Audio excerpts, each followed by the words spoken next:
light is more important than food.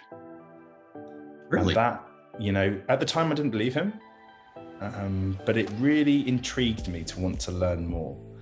And what I started to understand from Jack Kruse and other people in this kind of sphere is that actually, so much of our brain activity is linked to light exposure. There's more of our brain is actually wired to light than is wired to food. So, exposure to certain qualities of light have more of an impact globally on more areas of the brain.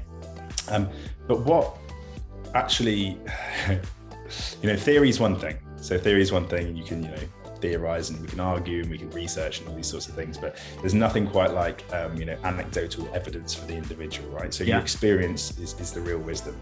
And very closely attached to Dr. Jack Kruse was a company, I'm sure you've heard of them before, your listeners will have, called RA Optics, RA Optics. They're as well as many other companies, our company, Blue Blocks, tons of other groups, they're producing blue light blocking glasses, right? And the concept behind these, for anybody that doesn't understand them quite yet, is that the master conductor of the orchestra, which is the cells and the systems of your body, intimately tied to this 24-hour rhythm, which dictates how they function.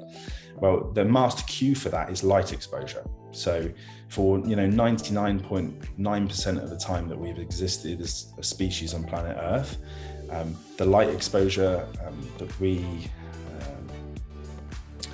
were exposed to, essentially, was all natural. So throughout the daytime, we would be exposed to what we call low solar angle light in the first few hours. So the qualities of the light coming from the sun, the wavelengths it gives off, we're talking purples, reds, ambers, yellows, blues, greens. The quality of that light changes throughout the day. And it is the sun that tunes in our innate systems, our innate rhythms, that then control how we digest, how we produce energy, reproduction functions, recovery, rest, immune system, all of these areas of our body. But the problem is that, whether or not Thomas Edison invented the light bulb, is an argument we could get into. Debate for another time. Debate for another time. But around this area in human history, we generated electricity. We harnessed electricity, and we harnessed light.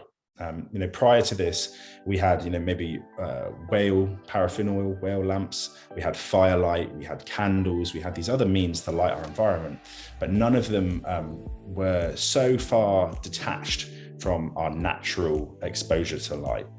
And so, for the last 120, 130 years, we've lived in an increasingly brighter, artificially brighter environment.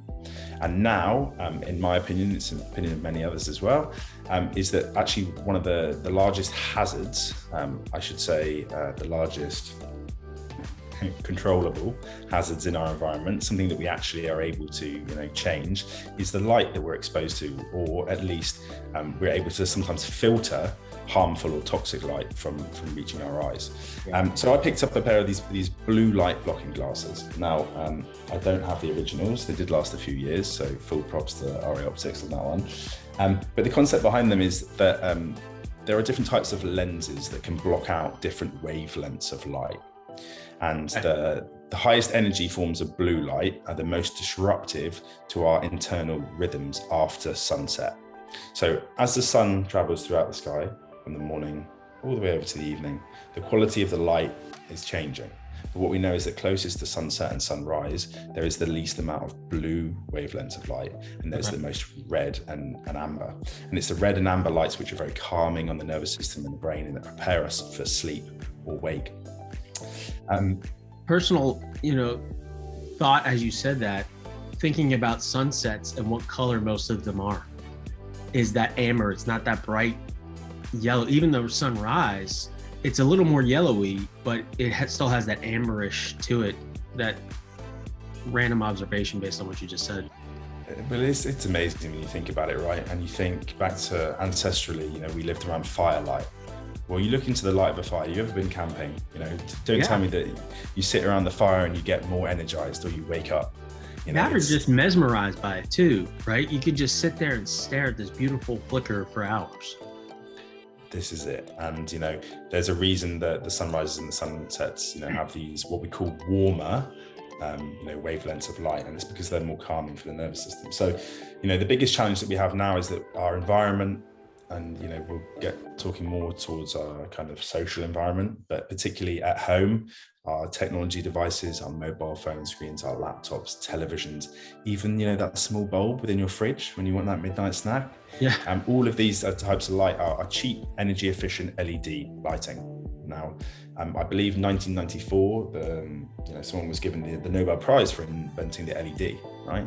Because it was so energy efficient, right. Amazing, incredible. But we had no idea, I think, at that stage, and we still have very low awareness of the type and the kind of makeup of the light within those LEDs, and that some of them are extremely harmful.